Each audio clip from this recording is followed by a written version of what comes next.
Assalamualaikum Pak Kiai. Waalaikumsalam warahmatullahi. Saya sendiri doang hari ini. Saya boleh numpang duduk Ki. Wah, lah pakai numpang dulu. Aduh, sebenarnya Ini kan rumah kita ya. iya. Iya, duduk. Jadi yang lain tuh lagi pada sakit, makanya saya sendiri. Sakit apa itu? Saya kurang tahu deh, kayaknya demam sih. Cuman takut juga nih. Soalnya takutnya terkena papar virus ya. Soalnya di Bekasi ini kondisinya lagi mengkhawatirkan ya. Heeh. Saya baca di berita-berita info Bekasi dan segala macam, angka HIV dan AIDS itu melonjak.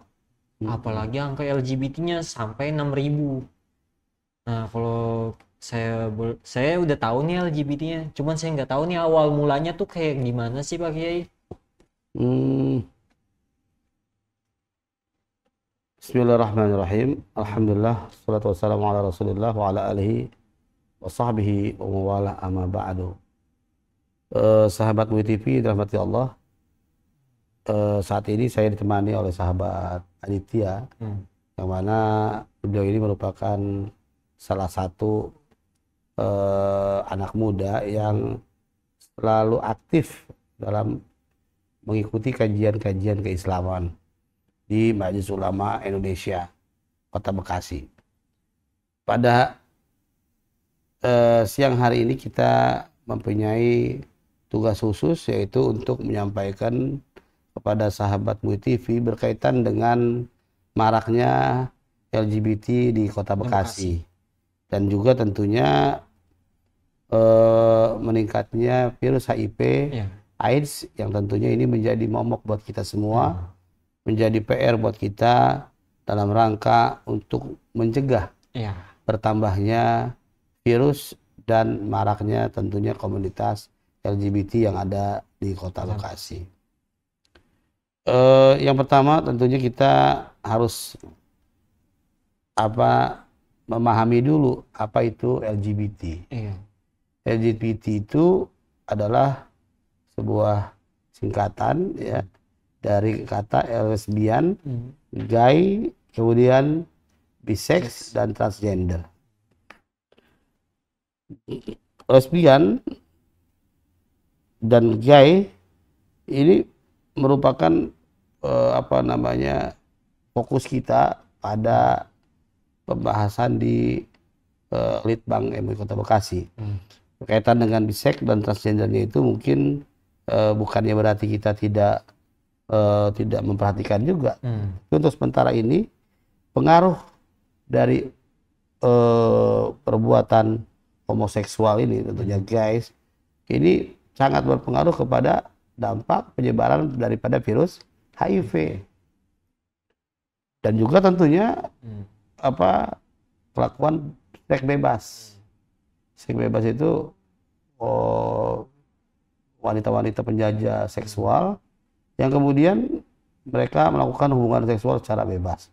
Nah, dua masalah ini yang kemudian akhirnya menjadi bagian daripada konsentrasi khususnya kita di Majelis Ulama untuk melakukan langkah-langkah pencegahan, ya, langkah-langkah pencegahan agar hal-hal yang sekiranya akan berdampak negatif buat masyarakat paling tidak bisa kita minimalisir. Ya, jadi saya terima kasih ini buat Mas Adit yang sudah datang ke sini kemudian menanyakan masalah yang berkaitan dengan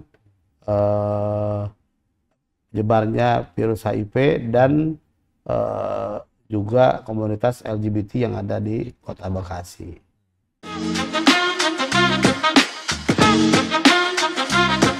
Kalau saya pertama sih lebih menyampaikan LGBT ini lebih kayak apakah dia ini orangnya yang memang nyaman dengan sesama jenis atau emang dia itu lebih ke penyakit gitu.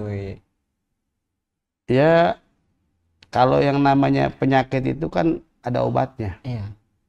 Ya, ada obatnya. Obatnya. Tapi yang terjadi di Bekasi ini adalah ketika kita melihat itu adalah bagian daripada penyakit, yang terjadi seperti kita melakukan sebuah pembiaran. Biarin ntar sembuh sendiri. Karena penyakit ini merupakan penyakit yang memang membahayakan. Bukan hanya membahayakan orang lain, tapi dirinya sendiri pun ikut bahaya. Jadi perlu peran MUI sebagai apa? Sebagai bagian daripada himayatul ummah. Apa itu himayatul ummah? Mengayomi masyarakat, menjaga masyarakat agar tidak melakukan perbuatan-perbuatan yang menyimpang. Karena kaitan dengan homoseksual, lesbian, ini tentu adalah perilaku seks yang menyimpang, yang memang perlu kita pelan-pelan kita benahi. Bagaimana kalau bagi mereka yang sudah menjadi candu atau sudah menjadi bagian daripada karakter orientasi mereka? Ya tentunya paling tidak kita memberikan edukasi kepada mereka, ya, agar tidak menyebarkan karakter ini kepada yang lainnya. Kalau memang sekarang ini sudah ada komunitas, tentunya kita sudah harus mulai memetakan nih. Ini kelompok ini artinya kan ada mungkin yang LGBT-nya tingkatnya masih baru tingkat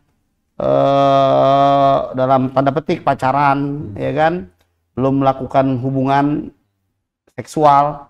Ada juga kelompok yang memang sudah melakukan hubungan seksual. Nah ini yang harus kita pisahkan dulu. Kemudian kita melakukan langkah pencegahan. Langkah pencegahan itu diawali dengan apa? Screening. Artinya kita mulai menanyakan hal-hal. Apa sih penyebabnya? Sampai kemudian teman-teman ini kemudian melakukan penyimpangan seksual. Salah satu diantaranya penyebab perilaku penyimpangan seksual itu disebabkan karena apa? Karena broken home,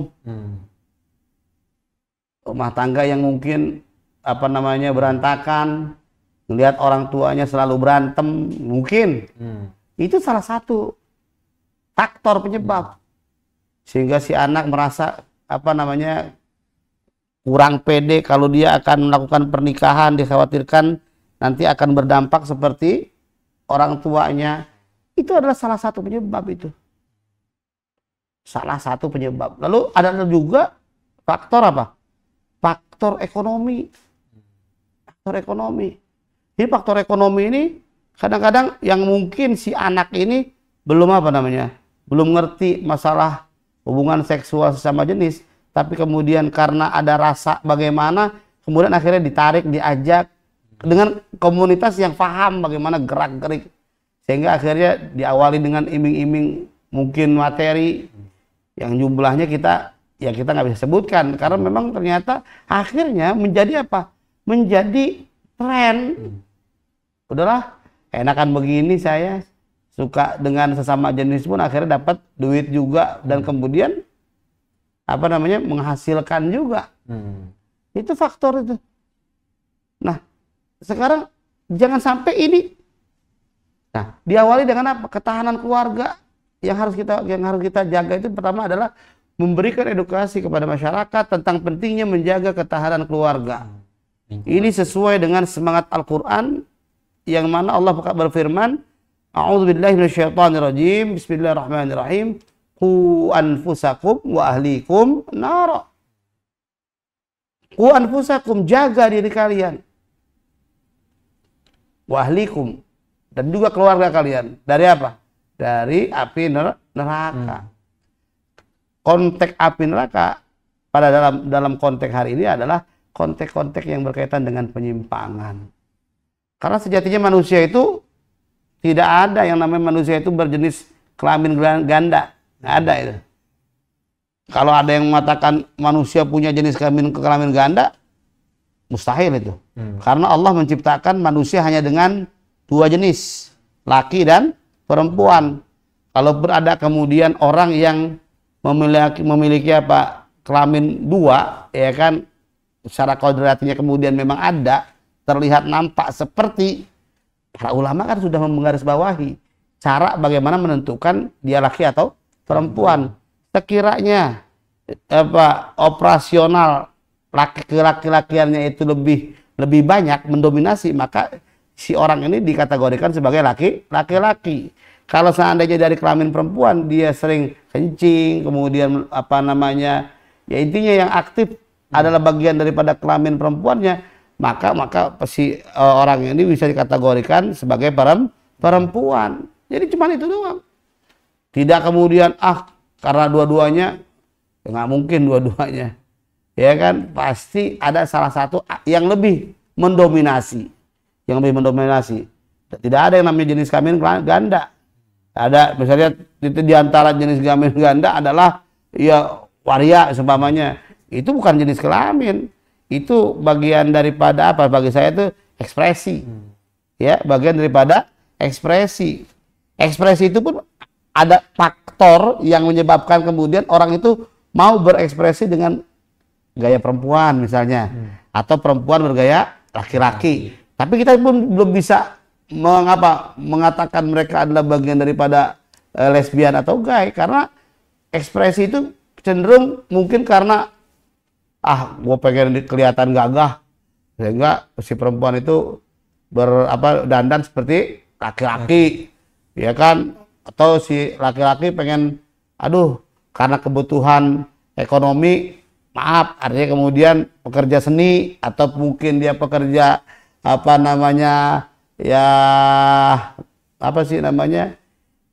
drama, teater, akhirnya menggunakan pakaian perempuan.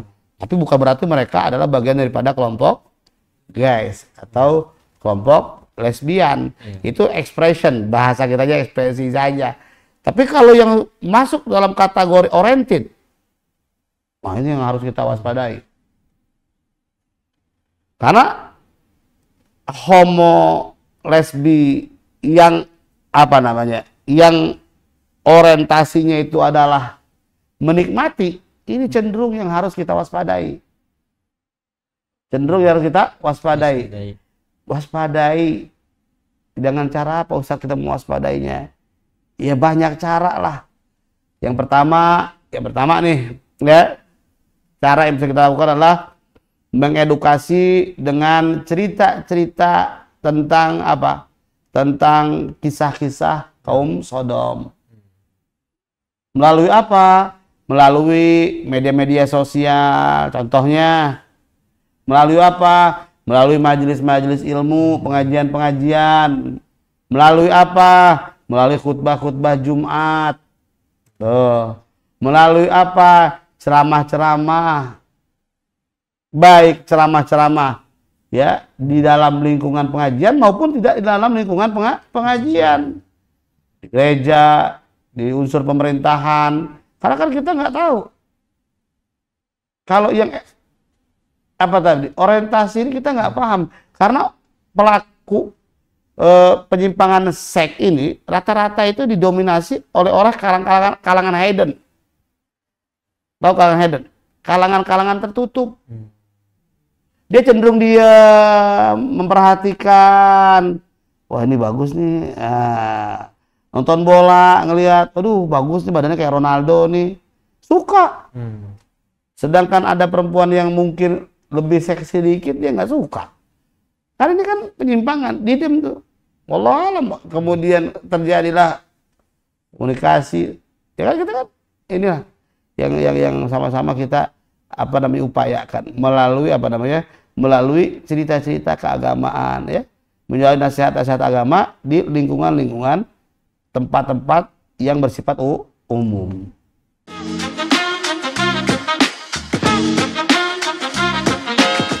Tapi Pak Kiai, sebenarnya pengaruh dari orang tua itu bisa menimbulkan LGBT gak sih Pak Kiai? Misalnya kayak gini nih, saya punya abang nih cowok, dan adik saya nih perempuan nih paling bontot, dan dipakein lah baju laki-laki karena baju turunan gitu, sayang dibanding dibuang, dipakein ke adik saya nih.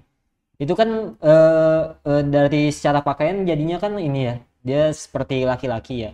Jadi itu bakal masuk gak sih? Soalnya kan ini pengekspresiannya kan sedari kecil udah dipakai baju laki-laki gitu. Dan takutnya kedepannya seperti laki-laki gitu pakai.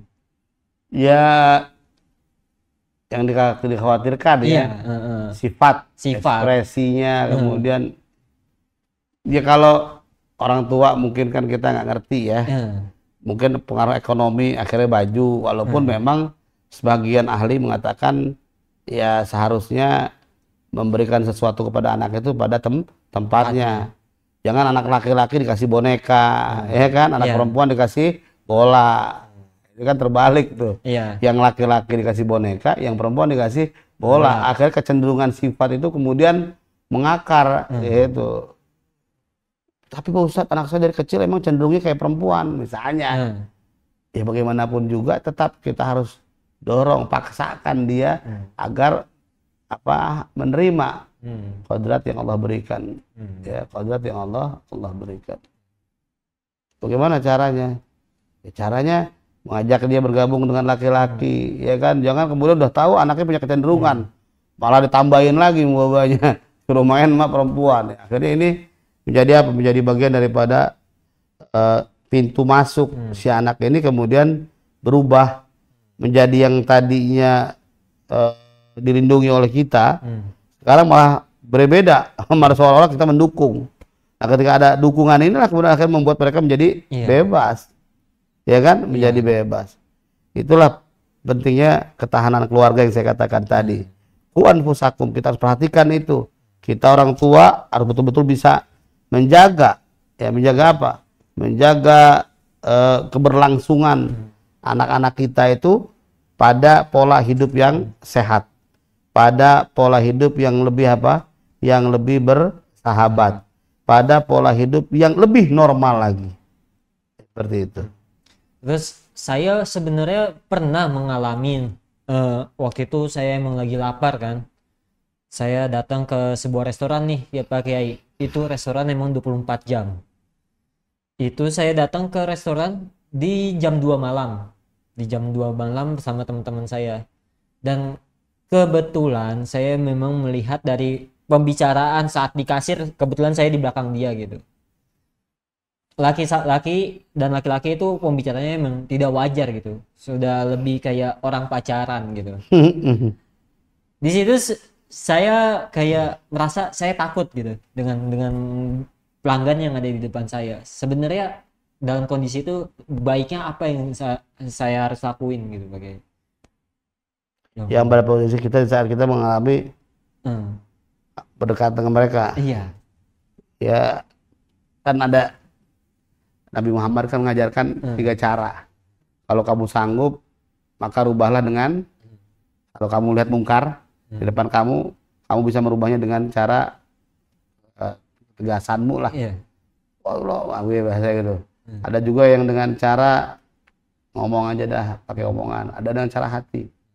Kalau nggak sanggup ya paling tidak dengan hati atau menghindar. Ya, menghindar. Sering juga saya temukan kasus seperti itu.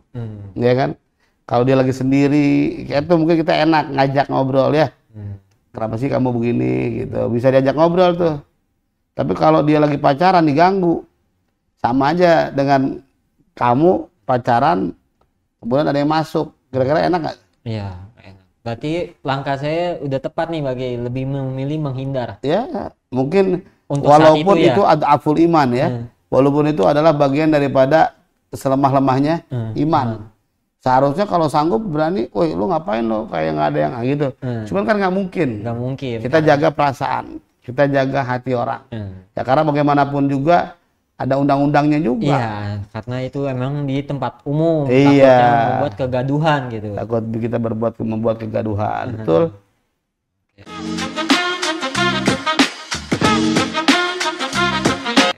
Untuk itu saya ya mungkin cukup sampai di sini Pak Kiai. Baik, saya rasa cukup ya. Iya. Untuk sebagai pencerahan, mudah-mudahan sahabat MUI TV bisa sama-sama ya menjaga lingkungannya agar Bekasi kita ini lebih lebih sehat lagi, lebih ihsan lagi, sehingga Bekasi yang keren ini benar-benar keren dalam kategori baldatun, thayyibatun, warabbun, ghafur.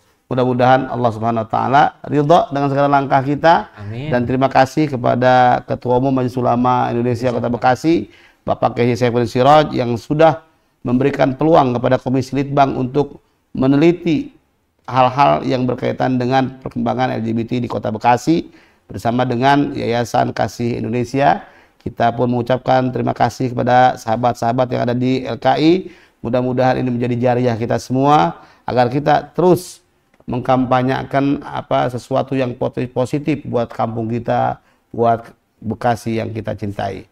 Demikian dari saya, dan mari sama-sama kita tutup dengan kafaratul majlis. Subhanakallahumma wa bihamdika asyhadu an la ilaha illa anta astaghfiruka wa atubu ilaik. Wallahul muwaffiq ila aqwamit thoriq. Wassalamualaikum warahmatullahi wabarakatuh.